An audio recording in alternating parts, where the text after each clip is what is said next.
بەناوی خوای بەخشندەی میهرەبان بەناوی گەلی کوردستان. کۆبوونەوەی پەرلەمانی کوردستان چەند پرسێکی تاوتوێ کرد.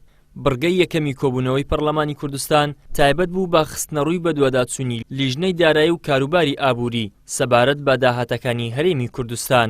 لە ڕێگەی 101 دۆسیەی سەرەکی بە دواداچوون بەر لە کۆبوونەوەکە عومەر گوڵپی ئەندامی لیژنەی دارایی ڕێگەیاند لە دوای 101 دۆسیەی سەرەکی بە دواداچوون کە 350 دۆسیەی لاوەچی لە خۆ گرتبوو داهاتی سەرچاوەی نەوت لە کۆی 1 تریلیۆن و 215 ملیار دیناری مانگانە تەنها 512 ملیار دینار دەگەڕێتەوە بۆ خەزێنەی گشتی واتە تەنها لە سەدا 42 لە کۆی 1 تریلیۆن و 215 ملیار دیناری مانگانە تەنها 512 ملیار دیناری مانگانە گەڕێتەوە خەزێنەی گشتی.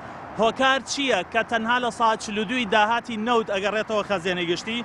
ئەمانە هۆکارەکانن و ئەمانە خراپ بەکارهێنەکانن، ئەمانە گەندەڵی و پۆخڵاواتەکانن. خاڵی یەکەم گرێبەستی خراپ کە لە ساڵانی ڕابردوو کراوە لەگەڵ کۆمپانیا بیانیەکان کە گرێبەستی هاوبەشیە لە بەرهەم. خاڵی بە نەبوونی چاودێری و وردبینی و پیاچوونەوە لە خەرجەکان و تێچووی پرۆسەی وەبەرهێنان کە هیچ دەستگایەکی کوردستانی نەپەرلەمان نەدیوانی چاودێری دارایی نەدەستەی نەزاها هیچ دەستگایەک چاودێری دۆسیەی نەوت ناکا لە کوردستانە بەداخەوە وەزارەت سامانە سروشتەکان ئەنجومەنی وەزیران تا ئێستا ڕازی نییە لە دۆسیەی نەوتا هیچ کەس بە دواداچوون کە.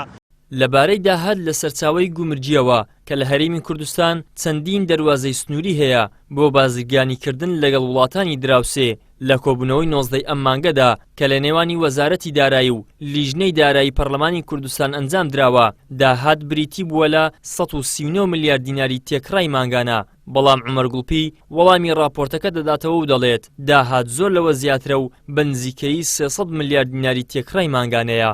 بە پێی زانیاریەکانی حکوومەت داهاتی مانگانەی گومرگ تەنها 139 ملیار دینارە تێکڕا لە مانگێکە بە پێی زانیاری و بە دواداچوون و خەمڵانی ئێمە 300 ملیار دینارە. ئەم جیاوازیە بۆچی ئەم گرفتە لەکوێوە هات؟ ئەمە هۆکارەکانە.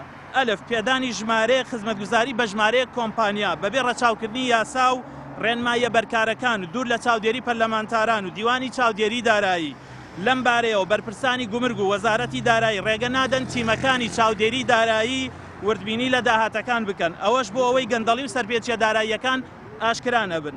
داهات لە باجەوە بە تێکڕای مانگانە لە ساڵی 2019دا بریتی بووە لە 51 ملیار دیناری مانگانە، بەڵام لە ساڵی 2020دا داهاتی باج کەمی کردووە بۆ 45 ملیار دیناری مانگانە و لە ساڵی 2021دا کەمتر بۆتەوە بۆ تەنها 40 ملیار دیناری مانگانە. داهات لە ڕسومات و کرەی خزمەتگوزاریەکانەوە بە وتەی حکوومەت بێت ئەوە بریتی بووە لە 75 ملیار دینار، بەڵام بەپێی بە دواداچوونەکانی پەرلەمانتاران بریتی بووە لە 100 ملیار دیناری مانگانە.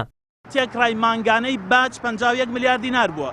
لە ساڵی 2020 کەم بۆتەوە بۆ 45 ملیار، لە ساڵی 2021 کەم بۆتەوە بۆ 40 ملیار دینار. ئەمەش ئەو پرسیارە دروستەکە. هەموو بەرپرسانی حکوومەت ئەڵێن ئێمە باجمان ڕێخستوەتەوە زیادمان نەکردووە، واتە ڕێکمان خستوەتەوە بۆتەوەی زۆربوونی باج کەچی ساڵ بە ساڵ هەر ساڵێک 5 ملیار دینار داهاتی کردووە. ئەبێ ئەم پرسیارە بکەین لە ئەنجومەنی وەزیران هۆکار چییە کە ئێوە ئەڵێن پیاچونەوەمان کردووە داهاتی باج زیاد بووە کەچی لە ڕقەمەکان و ژمارەکانی خۆتانە داهاتی باج کەم بۆتەوە.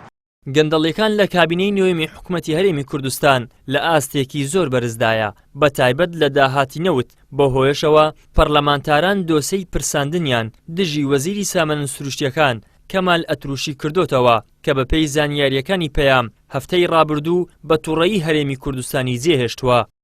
ئیدریس محەممەد، کەناڵی ئاسمانی پەیام، هەولێر.